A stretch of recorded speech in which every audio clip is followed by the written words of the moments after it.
I'm Doug Marker, President of the City Club of Portland. Welcome to another Friday Forum. Our program today is The Troubles of Unions, Do They Matter? And I'll introduce our panelists in just a moment. I'd like to ask you to remember to turn off your cell phones and other paging devices for our program. As always, I have a few announcements to make.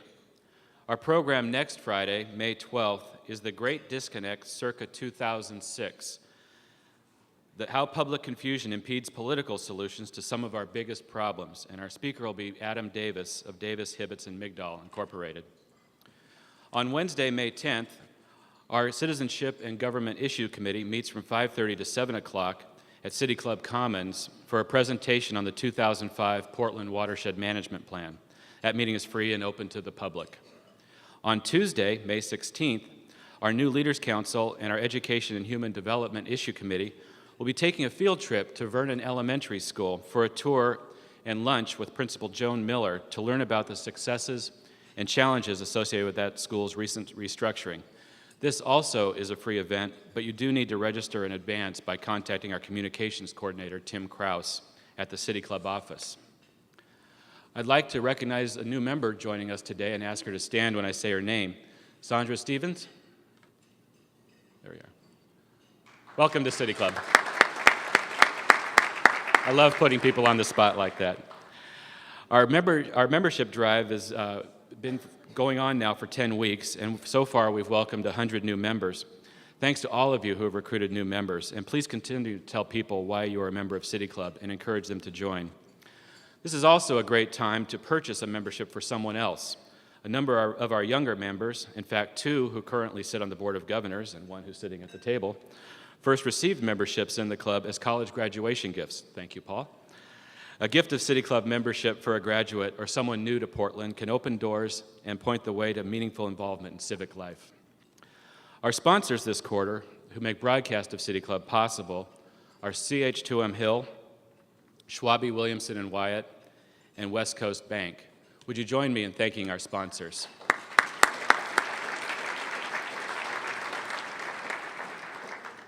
To our program, the rise of trade unionism in the 20th century mirrored Portland's development of a middle class.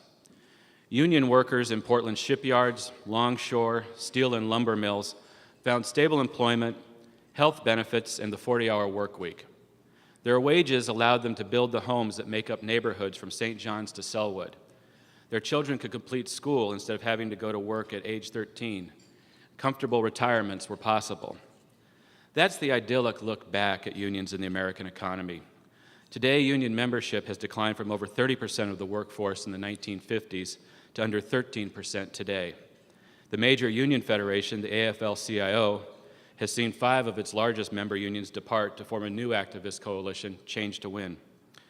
Meanwhile, the face of unionism itself is changing. More women make up the membership and leadership of unions, as do more minorities. Organizing today means organizing Walmart instead of Boeing or Weyerhaeuser. Today's speakers are at City Club to discuss the case for labor unions in the economy of the 21st century. Our speakers, beginning to my right, are Tom Chamberlain. Tom was elected president of the Oregon AFL-CIO in October of 2005. He's been a member of Firefighters Local 43 for nearly 30 years. He was elected to Local 43 to be Local 43's Secretary-Treasurer in 1988 and served in that capacity for 10 years. He was elected Vice President and then President of the Oregon State Firefighters Council. And in 2003, Governor Ted Kulongoski appointed Tom to act as the labor liaison to the executive branch. Leslie Frane is Executive Director of SEIU Local 503. Her local represents over 35,000 workers in Oregon, including state employees, local government employees, home care workers, nursing home workers, university employees, and employees of private nonprofit agencies. She also serves as an international vice president of SEIU, the largest union in the United States. David Bonior serves as the chair of American Rights at Work and is university professor of labor studies at Wayne State University. He also serves on the National Board of Public Citizens. He was elected to the U.S. House of Representatives from Michigan in 1976. In 1992, he was elected Majority Whip, the second-ranking Democrat in the House. He lost his post, however, as Majority Whip when Newt Gingrich and the Republicans captured the House. Until 2002, Congressman Bonior continued to serve as the whip for the Democrats and as the fiery voice of the opposition to Newt Gingrich in the contract with America on issues of social justice and military policy. And we'll begin with Leslie.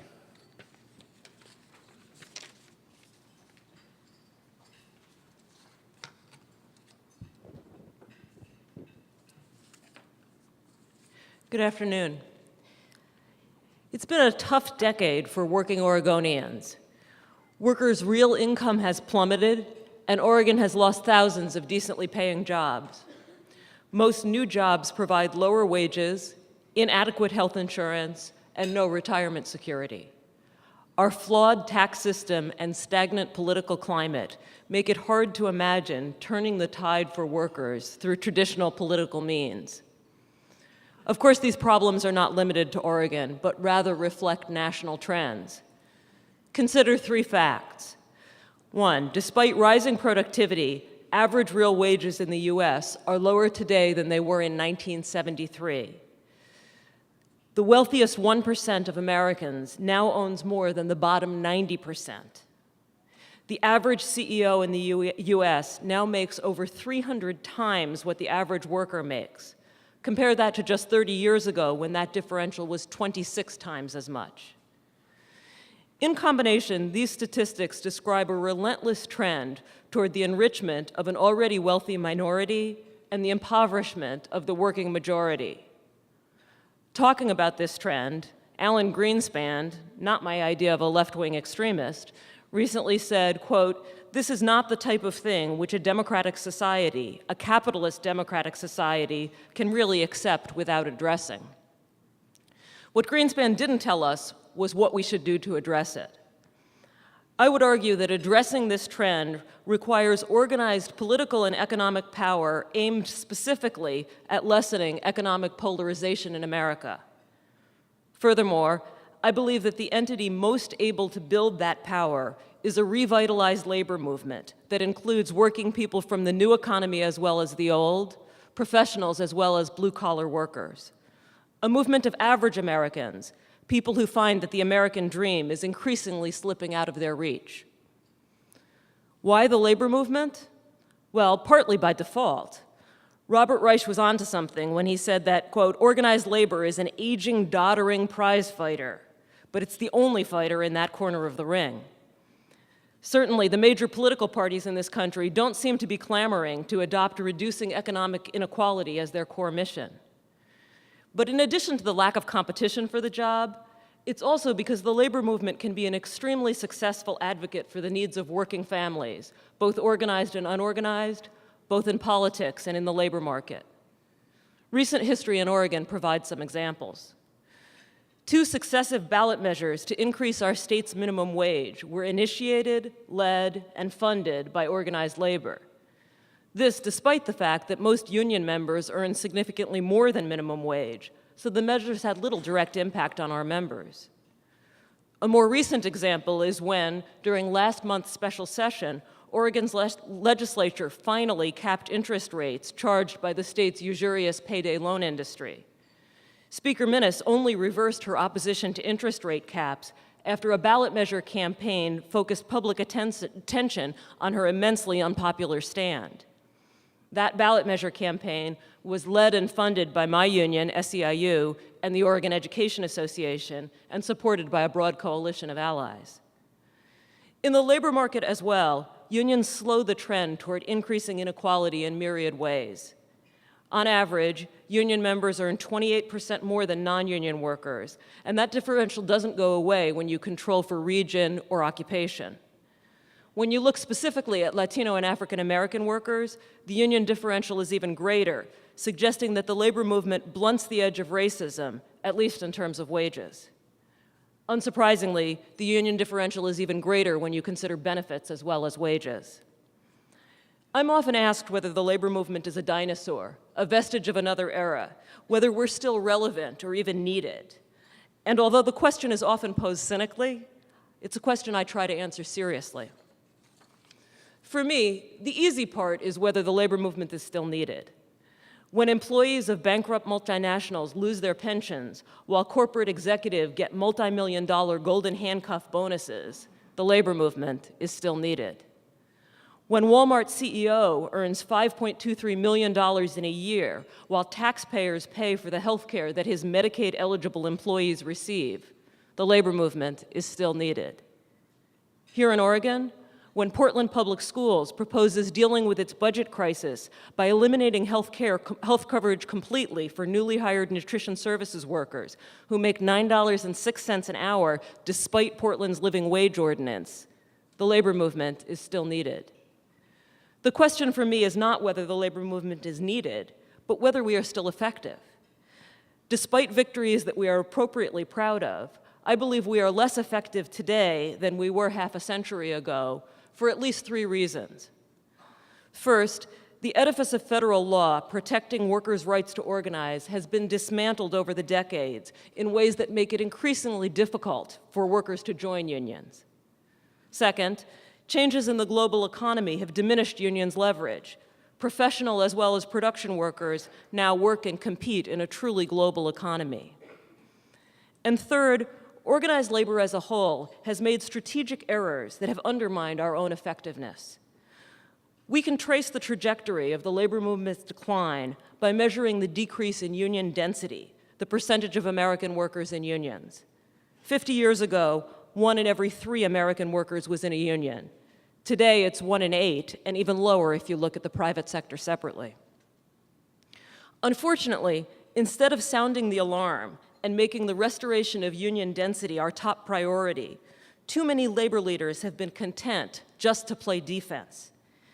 They've invested all of their energy and resources into defending the standards of their shrinking membership without recognizing that it is the shrinkage itself that poses the greatest threat to members' economic security. It is long past time for the labor movement to start playing offense by organizing unorganized workers on scale. Fundamentally, that's why my union, the Service Employees International Union, left the AFL-CIO last summer to found Change to Win, a new federation aimed at rebuilding the labor movement from the ground up. Change to Win's primary goal is to organize unorganized workers, focusing on those whose jobs are toughest to offshore, and to organize by industry so that employees who do similar work can unite together. Nationally, SEIU has grown from 1 million to 1.8 million members in the last 6 years, making us the only major union in the US to show growth on a significant scale. In Oregon, SEIU has organized 10,000 home care workers, 5,000 child care workers, 800 nursing home workers, and many others since 2001. We've translated these organizing victories into real changes in real people's lives. We've enabled thousands of long-term care workers to gain health care insurance in Oregon for the very first time. By raising wages, we've decreased the frequency with which our members must choose between breakfast and bus fare, between health care and housing. However, even SEIU's rate of growth is grossly inadequate to the task before us. The media has made much of the split between the AFL and Change to Win, dwelling, perhaps inevitably, on personalities and on relationships between key leaders. For me, that's not the important story. The important story is the opportunity created by our renewed attention to the need to grow the ranks of organized labor. That attention, I believe, will lead the labor movement to redirect its focus, to undertake new strategic approaches to organizing, and ultimately to rebuild union density.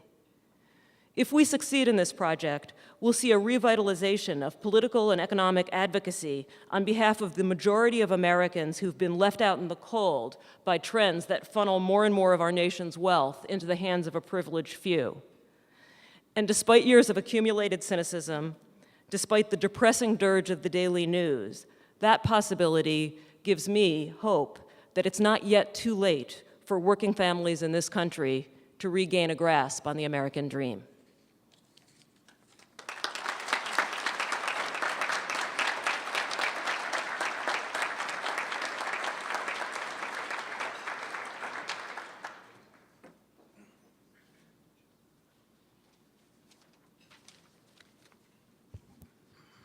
Good afternoon.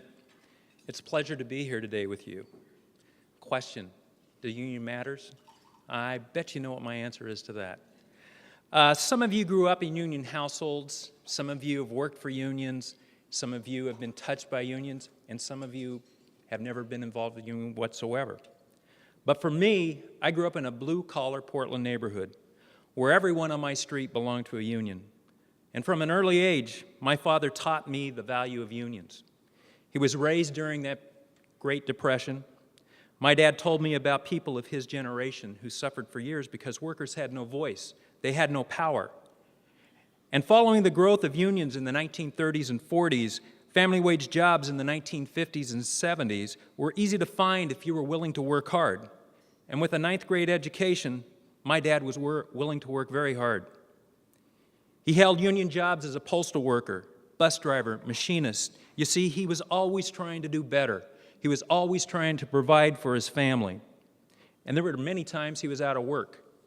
And my brothers and sister and I knew the difference between cold cereal for breakfast and cold cereal for dinner was a union job. And I'll tell you, either my dad's pro-union philosophy took root or we all hated cold cereal for supper. My wife, Vicki, is a past president of the Oregon Education Association local. My brother Mark is vice president of the Portland Police Association. My sister Becky and my son Joe are union members. My daughter Stacy is an attorney on staff with the American Federation of State, Community, and Municipal Employees. By the ballot box or the bargaining table, the post-World War II American union movement was the ladder that the working poor used to climb to the middle class. It worked. It worked for my family, and it worked for millions of others. But that same method is not there today. Good jobs are disappearing. New jobs are paying less, and workers with demanding jobs are finding it harder to make ends meet as healthcare costs eat up more and more of their family budgets. And Americans want unions. A recent poll revealed that if given a chance, 57% of American workers would join a union. But outdated labor laws are leveraged to allow billion-dollar consulting industry to specialize in blocking workers' rights to organize. These anti-union tactics have made it very difficult to organize in the private sector. As City Club members, you know that Oregon has a variety of problems. But for too many working families in this state, the most pressing problems they have each day is putting food on the table, a roof over their heads, and getting their kids to the doctor when they're sick. You see, there isn't room in their lives for the environment, Oregon's tax system, good schools, and the homeless. The things that are first and foremost on their minds is making the next paycheck and surviving life events such as car repairs and hospitalization that can become a major financial crisis. In the state of Oregon, there are over 250,000 union households.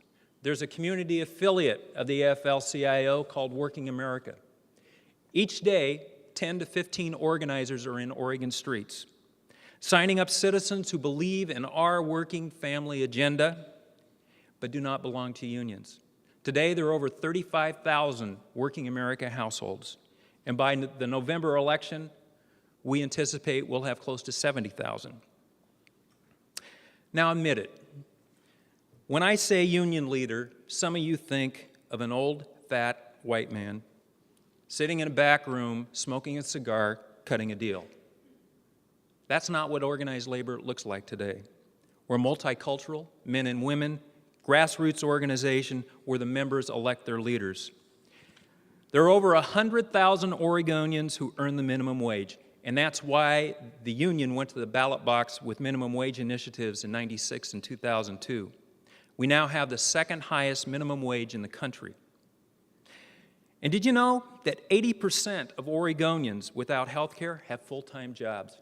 We're working harder and getting less for it.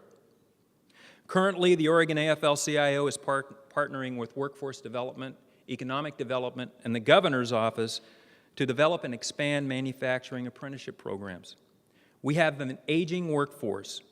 It is projected by 2014, Oregon will have a shortfall of over 700,000 skilled jobs. These are jobs in manufacturing, building trades. They're electricians, they're sheet metal workers, they're mechanics and machinists. These are family wage jobs that provide health care and a decent retirement. Our education system is geared toward preparing kids for college. Vocational, professional, technical programs have been cut and reduced with each funding shortfall. Yet only 25% of high school graduates are going to go to college. And the Bureau of Labor Statistics indicate by 2014, only 28% of American jobs will require a college degree. We have to rethink how our educational system value and prepare students for these skilled trades. Because we are not going to restore the middle class by sending everyone to college so that they can get fancy smancy information jobs. New York Times columnist Paul Krugman points out that even the college educated haven't made out all that well in the last 30 years. The only people who have really gained is that 1%, that power elite. They have gained, we have not. For the past decade, the Oregon Union movement has influenced Oregon's politics by helping elect family candidates. A union endorsement means a lot. Access to 300,000 Oregon Union and Working America households. Volunteers who last election cycle made hundreds of thousands of phone calls in union call centers throughout the states and knocked on over 500,000 doors. But it's more than that. Time and time again, we beat back anti-family ballot measures sponsored by wealthy out-of-state interests like Grover Norquist and Lauren Parks. We kicked Bill Sizemore's butt right out of the political arena, and last I heard, he's selling real estate.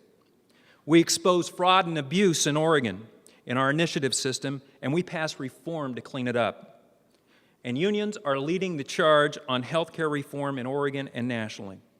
Yeah, currently there's a lot of debate about what direction the labor movement's going to go, and there is a split. Today we have two houses of labor. We have Change to Win and the AFL-CIO. But let me tell you, the labor movement in Oregon is alive, strong. We work together, and we're going to move forward. And while there may be two houses of labor, there is one union movement. What is the American Union movement? It is the oldest, most successful, progressive movement this nation has ever seen. It is about organizing. It's about driving a people's agenda, collective bargaining. But there's a reason that we are called the union movement. There is a great philosophical divide in this nation, and it's especially acute today. On one side of this divide is the philosophy that worships the traditional bottom line, as described by dividends, quarterly reports, and $400 million golden parachutes. The ascendancy of this philosophy coincides with the global race to the bottom of working conditions, pay, environmental standards, and child labor, to name a few. Even more disturbing is its unavoidable destruction of the greatest achievement of America and the union movement, a broad, strong middle class that supports families, allows people to retire in dignity, gives each generation the hope of doing better than the last, and make no mistake about it. The very concept of the middle class carries the union label.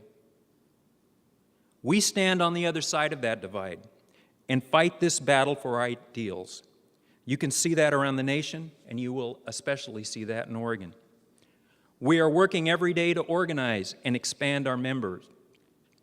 But in a larger sense, it doesn't matter to us whether you pay dues.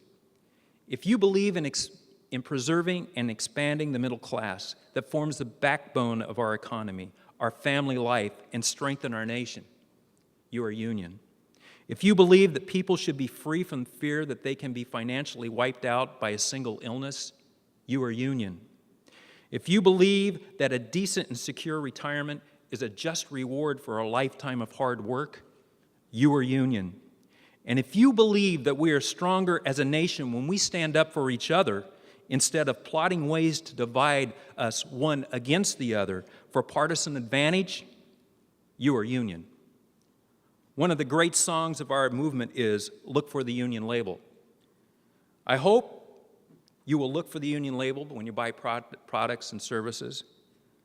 But what I'd really like you to what I really like you to find the union label is within yourself, within the principles that should guide us as a community. Wear that union label proudly. I do. Thank you.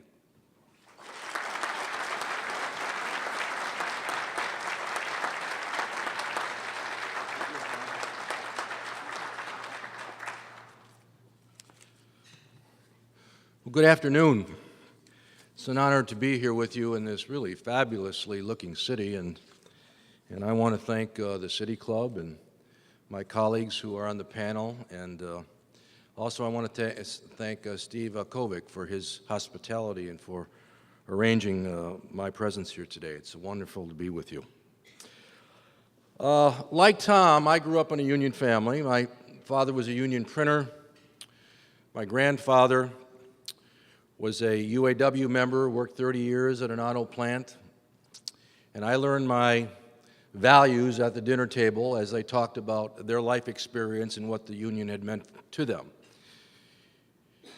In my career, I've been, over the years, a member of the AFL-CIO, a member of the Steelworkers, and today I am a member of the UAW as well as the American Federation of Teachers. When I was a kid growing up, I was taught basically some really simple values, that if you worked hard, you deserved a decent pay, that if you or your family got sick, you deserved health care, that if you put a lifetime of service into a company or to an agency, you deserved a pension that nobody could take away. And I also was taught back in the 1950s that if you went on strike, no scab ought to be able to come in and take your job away. And that was a long time ago. Things have changed over the years. I'm reminded of that Abbott and Costello's routine where Bud Abbott says to Lou Costello, if you had 50 bucks in one pocket and 100 bucks in the other pocket, what would you have? And Costello says, somebody else's pants. There are a lot of people who feel squeezed today. The income gap is growing, and it's growing dramatically at the top end and at the bottom end. But I want to start off with some good news, because oftentimes we get mired in our own depression about how slow things are moving and what the wrong direction that they're moving in. At American Rights at Work, an organization which I chair, we put out a list. We're only 3 years old, our organization, but one of the things we do, we have a socially responsible business project.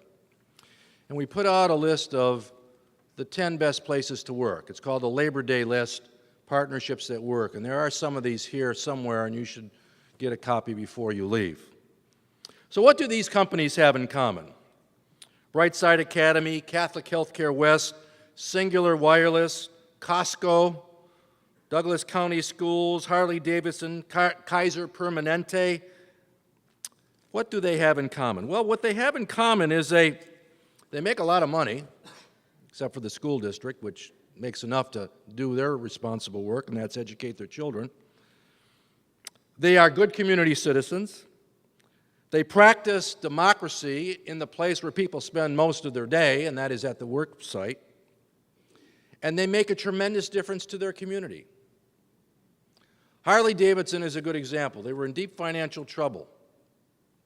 And so about 10 years ago, they figured, well, maybe we should try something different. And they got together with the two unions, the machinist and the steel and the Patco, and they came together and they devised a plan in which they would cooperate, they would have positive labor relations, they would have input from their workers, and they turned that company around, and it's one of the biggest success stories today in American business. Costco versus Sam's Club. You hear about that a lot. That's kind of the example that's used all the time, but it bears repeating again. You work at Costco, they pay you $16 an hour. You have a lot of retention because you don't have a lot of turnover. They have a wonderful bottom line. They provide health insurance to their employees. They provide pension to their employees. They provide generous days off versus their competitor, Sam's Club, which pays about $10 or $11 an hour, has high turnover rate, and is really not in the ballpark when it comes to health and pension benefits. It's a huge difference. The CEO at Costco makes $350,000 a year, and while that may seem to be a lot of money, it is a fraction of what most CEOs make, and the relationship between the top and the bottom is much narrower at Costco than it is in most other places in the country. The question that Tom raised and was raised earlier, are unions necessary? Do they matter? Of course they matter. They matter now tremendously. They matter because they are leverage against runaway free market capitalism. They matter because they are a check against the greed and abuses of companies like Enron and WorldCom. They matter because they tend to stem the widening gap of income disparity in this country. They matter because they are a great tool to fight poverty, as John Edwards has demonstrated in his campaign against poverty around the country today. Tom mentioned in his comments that Peter Hart did a poll in 2005, and that poll showed and asked people in the country, would you join a union if you could? And 57 million said they would if they had the opportunity. And there's a reason why, and Leslie went over that quite well. You get better pay, you get better benefits, you get more time off to spend with your family. It's a better deal. You're protected on the upside when the productivity and wages and, the profits are up, so you get your decent cut of that, but they also protect you on the downside, like we're going through in manufacturing and the airline industry and the automobile industry, where they're there to protect workers as well. So they matter, and they matter tremendously. And they matter as a place of democracy where people can come together and express their views. So why is it that union density is down? Why did it decline from the mid-30s down to where it is today at 12.5%, 8% in the private sector? Well, there are a lot of reasons for that. Globalization, outsourcing, the lack of organizing by some unions. The law has been changed over the years from 1935 when we did the Wagner Act. It's changed dramatically and been weakened. The NLRB is weakening it in a very dramatic fashion today. But the biggest piece, I think, why union membership is down is because of union busting. What is union busting? Union busting is law firms, basically, that are hired by corporations to keep unions from organizing at the workplace. It's big business in this country today, and it's been growing. This is the formula that was put together by Grover Nordquist and Tom DeLay and that whole crowd, the National Right to Work for Less Committee. They came together and they put this idea together and they sold it to the wealthy corporations in this country, and basically it was, this is a twofer for you. You hire these companies and they'll help you navigate a union-free America for yourself, and in return, you help us politically. So you get, you win on both ends, and they've been very, very successful at it. If you go into your computer and you type in union avoidance, you will hit 500,000 hits on where you can go for union avoidance in this country. When I was a kid growing up in Detroit in the 50s, we had maybe 200, 300, 400, 500 complaints filed to the NLRB each year on unfair labor practices. Today, it averages about 23,000 a year. 23,000 a year. 23,000 folks are discriminated against or fired at their workplace trying to organize in this country every year. That's one every 23 minutes.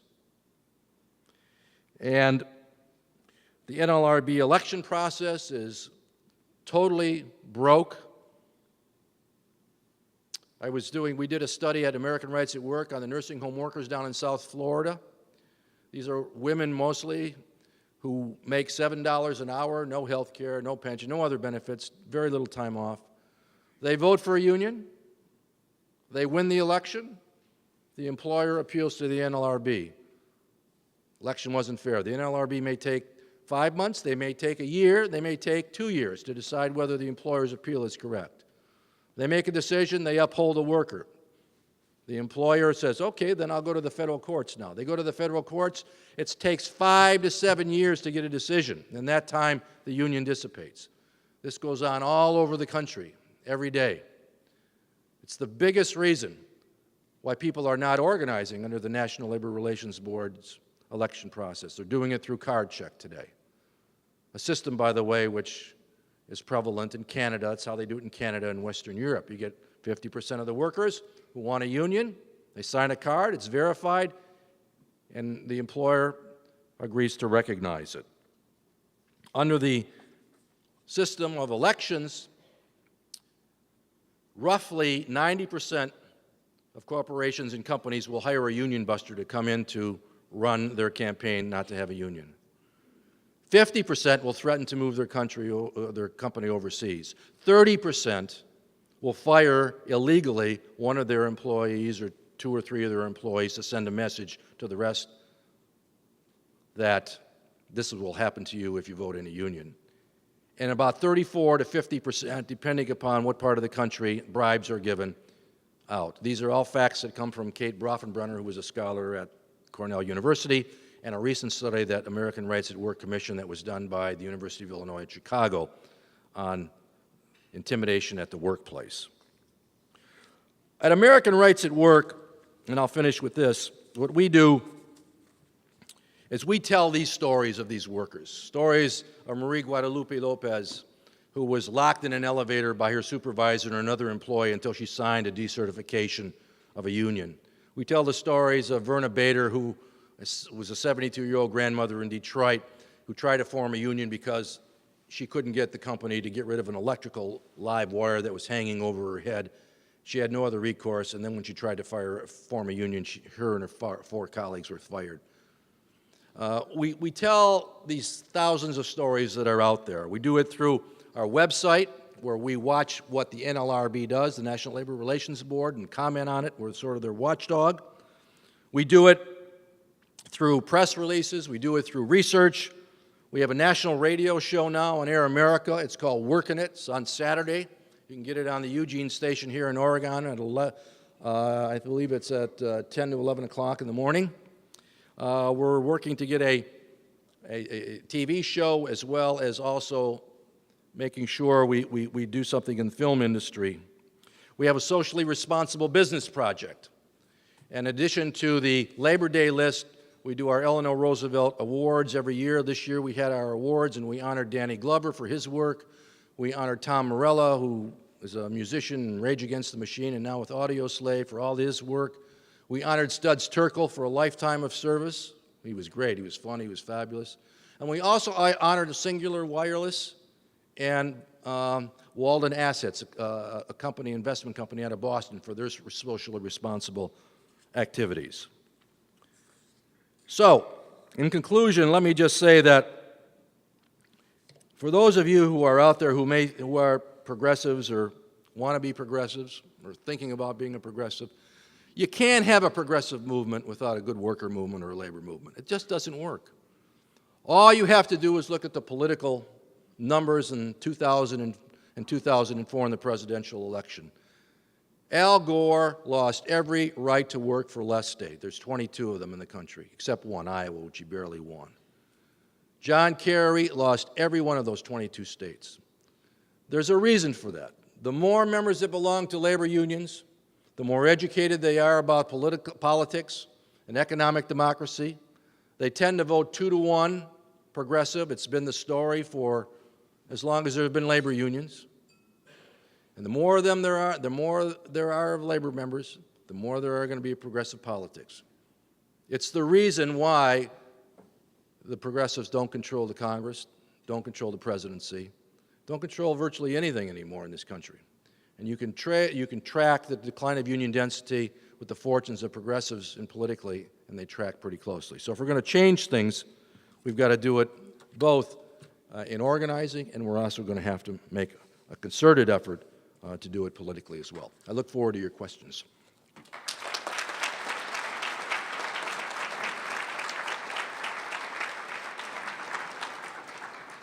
We'll now open the floor for questions. Questions are a privilege for City Club members only, and appreciate them being questions. The first question will be asked by our board host, Gwen Milius. Gwen is a member of the Board of Governors, chair of our New Leaders Council, and is a partner with SRM Architecture and Marketing Incorporated. Gwen? Thank you for being here today and for your talk as well. The labor story that is getting the most attention today is the status of undocumented workers. Paradoxically, it seems the labor movement has both a deep interest in improving the conditions of these workers and in keeping them out of the U.S. labor market altogether. In your opinion, where is the middle ground, and what posture should organized labor take on this issue?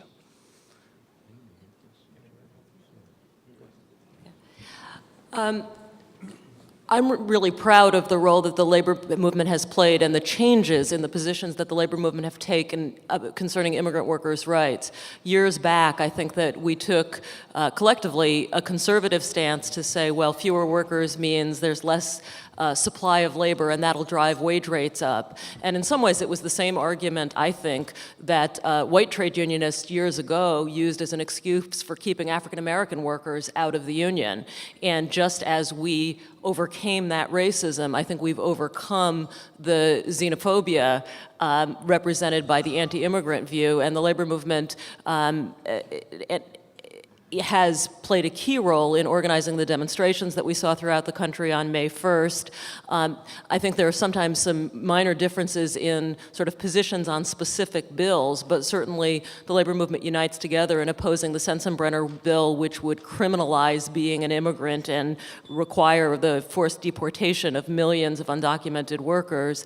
My union has been a strong proponent of some of the compromise legislation in the Senate that would allow for a guest worker program, as long as that program has a path to citizenship. So folks who are in this country working hard, paying taxes, can avoid exploitation at work, can have recourse when their rights are violated, and can ultimately gain citizenship and hopefully potential entry into the middle class. So I think that we've seen a big shift in the labor movement's position on immigrant rights to a position that I think is much more egalitarian and much more representing the traditions that this country should stand for, in which hard work is rewarded and people who pay taxes and contribute to the economy are able to reach a point where they no longer live in the fear of deportation day by day.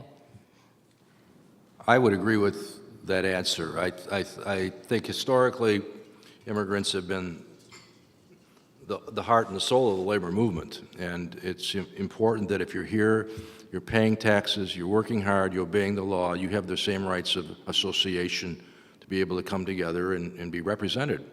I just came back from Miami, where I was down there with a hunger strike for the janitors who were trying to organize at the University of Miami.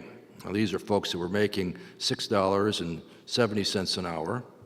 They had no health care, they had virtually no vacation time, they had no pensions. This is a university that has $1 billion endowment. The 90% of these folks were Cuban immigrants, $6.70 an hour. It was an outrage and a shame, and I'm very excited by the fact that it took a hunger strike and it took 3 months of bargaining, but they finally agreed to a process of card check, which they'll eventually get a chance to choose a union, which I think they'll probably do, and there's a reason for it. So when people have a right to come together, they're guaranteed that under our law. It doesn't say you have to be a citizen. If you're a worker here and you're working hard and you're paying your taxes and you're obeying the law, you have a right to representation.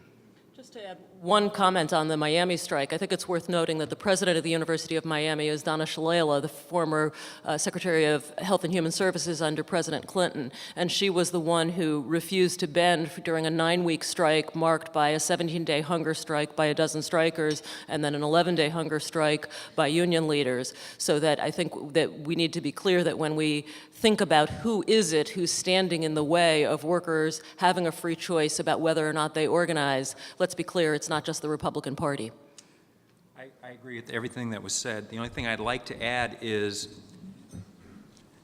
these trade agreements. What these trade agreements are doing for organized labor, I believe, is showing folks globally in the labor movement we have more in common than not. And I think that our reaction to the immigration demonstrations that occurred on April 10th and May 1st reflects that. Robert McCarthy, City Club member. I appreciate your perspective and I share your conclusions. My question has to do with labor management partnerships. David, you referred to them, I think, a little bit with the Kaiser Permanente SEIU partnership. You may know Northwest Natural Gas, and OPEIU is considered the model for utilities in the country. I'd like you to explore that as a strategy to rebuild union membership and density. Unions are historically seen as adversaries, and yet partnerships can be benefits to both the workers and to the businesses. So would you explore that a little bit, and where the resistance is in the labor movement to that strategy? Well, actually, there's not a lot of resistance today, because I think unions are more and more understanding that without employers, there aren't any jobs, and it's important to develop this relationship where you can. It's been historically in the building trades, plumbers, carpenters, there's been that kind of relationship between employers and employees, much more so, I think, than in some of the other industrial unions. Although the UAW, for instance, has forged a very close relationship with the automobile industry and the part suppliers, as well as the big three. And it's one of the reasons that, even though there's a lot of tension in this negotiation between Delphi and GM and the UAW, it's going to work out, because everyone recognizes through the partnerships that they've developed over the years how important it is for them to work together, and they will work through this and get through this. The steel industry is another example. The steel industry was about ready to disappear in this country for a host of reasons, and in '97 it was basically the union, the steel workers, who helped reorganize the steel industry. It wasn't so much the government, and it was not the industry, because they were on, they couldn't bring it together, and it was the steel industry and Leo Gerard who brought that together, and now they have a very good working relationship with most of the steel companies, with one exception. I just got back from Brazil, where I spent 4 days working with the second largest steel company in the country, Gerdau, which is operated out of Brazil, and they have not had that relationship with Gerdau, and we're trying to create the dynamics where the Gerdau people can come in here and sit down, and we can have a more cooperative relationship, so we don't end up with an adversarial one.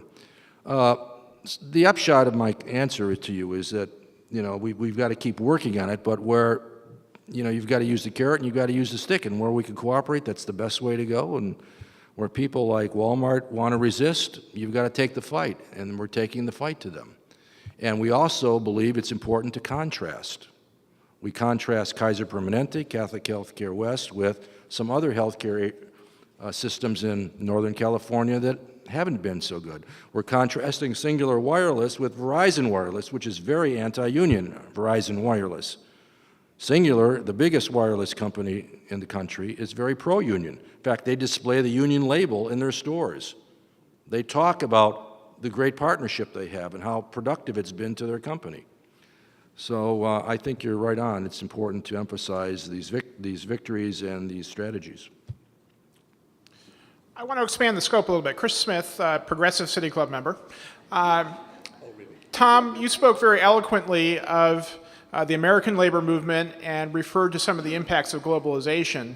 It seems to me globalization is one of the challenges we have, and that if workers in India and China had better wages and working conditions, there'd be less pressure on unions here in America. So what is the state of the global labor movement, and what role does the American labor movement play in that internationally?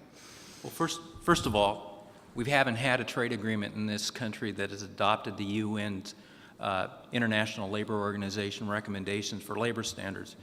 One of the reasons that hasn't occurred is because in the United States we'd have to increase our labor standards. That's how bad they are. But globally, as a union movement, I think you're seeing more interaction today among various unions around not only around the country, but globally than ever before. And I think that's one of the ways we're going to have to combat these trade agreements. I mean, these trade agreements are for multinational corporations. They're not for the workers in Bangladesh or the United States or Mexico or Chile. And so As I said before, we have more in common with those workers than the 1% of Americans who are pushing these trade agreements. And we have to hold our elected officials accountable when they vote for these anti-family trade agreements. I just want to add one little comment. There is a wonderful book I recommend to all of you. It's by Jeff Faux, F-A-U-X, and it's called Global Class War, and it talks about the sellout of the American worker and the middle class vis-a-vis these trade agreements. It's a very important book, and I hope those of you who are interested in this subject will read it. Just one other angle on the globalization question. My union has been working more not just with unions in the third world, but also European unions. And one of the things that we learn is that oftentimes the very same company that does business in the US and in Europe has very different relationships with unions in those two countries. So just to give an example, there's a school bus company called First Student, which is actually based in England, that in England deals completely union, has a good relationship with workers there, pays union rate, and when it does business here, hires the very union busters that Representative Bonior was talking about before, and fires people and ties up union elections in years of litigation at the NLRB. And so one of the things that we've been doing is forming partnerships with British unions, saying, look, it's one employer, we need to force them to have one relationship with us. And so it's been amazing to see the impact on First Student to have members of Parliament in England who make decisions about the contracting out and who gets contracts of the British Rail Service, asking questions about why First Student's policies in this country are so virulently anti-union. So I think that there is potential in global partnerships, not just to boost standards in the third world, but also to prevent companies from being as two-faced as they often are, saying in one place, oh yeah, we're for unions, and then somewhere else firing anybody who dares to mention the U word. Chris Salmon, City Club member. Thank God for unions. I think my question is best directed to our last speaker. You were mentioning corporations that you feel are doing a good job, and one corporation you mentioned was Costco. Costco is non-union. What is their magic? How are they accomplishing this? And are these employees vulnerable because they aren't unionized? Well, Costco actually employs 83,000 workers in 327 facilities across the country, and about a small percentage of them, you're right, only about 13% of them are union members. But they do have a set of standards and philosophy over there where they value the workers' input. They pay them reasonably well given the arena that they're in, and they work very closely with their CEO works very closely with trying to raise wages generally in the living wage issue around the country. So they do a lot of good things. Do I wish more of Costco was unionized? Yeah. And will more of that happen?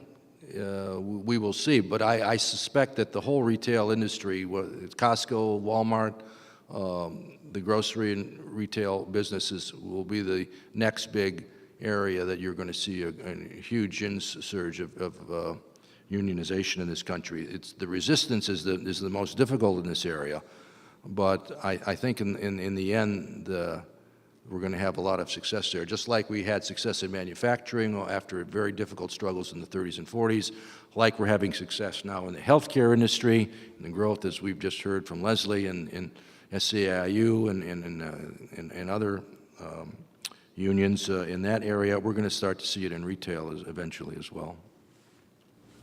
Eva Schweber, City Club member. Let me preface my question by saying that I see unions as having a very strong role in providing protections for the working poor. But my question is about when unions lose track of their role as protectors and start focusing on their own interests rather than the interests of society at large. Specifically, with the Fire Police Disability and Retirement Reform, you have the Portland Police Association and the Portland Firefighters Association fighting a disability reform that would bring them into parity with the other police and fire unions in the state, so nothing below what their peers get. And that's despite recommendations from both a City Club study and another city community study that included union members. And I think that's one of the tenors of unions that is also driving anti-union sentiment. And I just wonder if you could talk a little bit more about unions who aren't seeing the bigger picture and how those fit into the context of union reform within unions. Well, I think I do have a little knowledge of the Portland Fire Bureau.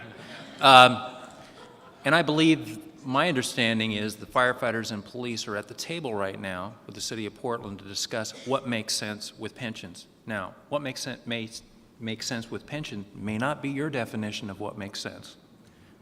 Excuse me. Talking about the disability part, not the pension. I'm not finished yet. Okay. And even on the disability, I mean, as firefighters, they're treated differently on disability and police officers nationally.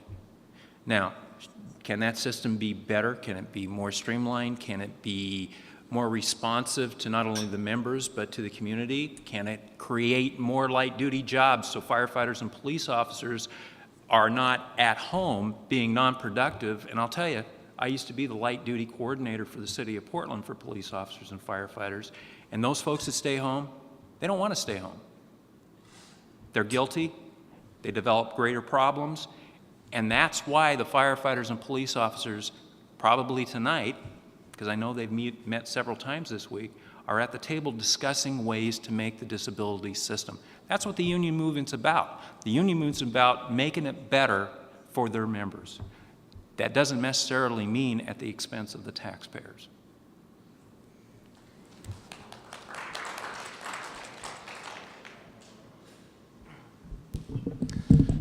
Another question for Mr. Chamberlain. In The Lord of the Rings, there's a passage where Aragorn, chieftain of the Dunedain, says, "Our days have darkened and we have dwindled. But when dark things come from the homeless hills or creep from sunless woods, they fly from us. What roads would any dare to tread? What safety would there be in quiet lands or in the homes of simple men at night if the Dunedain were asleep or were all gone into the grave?" Do you think that's an accurate description of the role that organized labor plays in Oregon politics today? Well, if it applies to George Bush or Lauren Parks or others creeping down from the homeless hills or creep whatever you said, the answer is yes. Well, I'd like to thank our speakers, Tom Chamberlain, Leslie Frane, and David Bonior, and we're adjourned.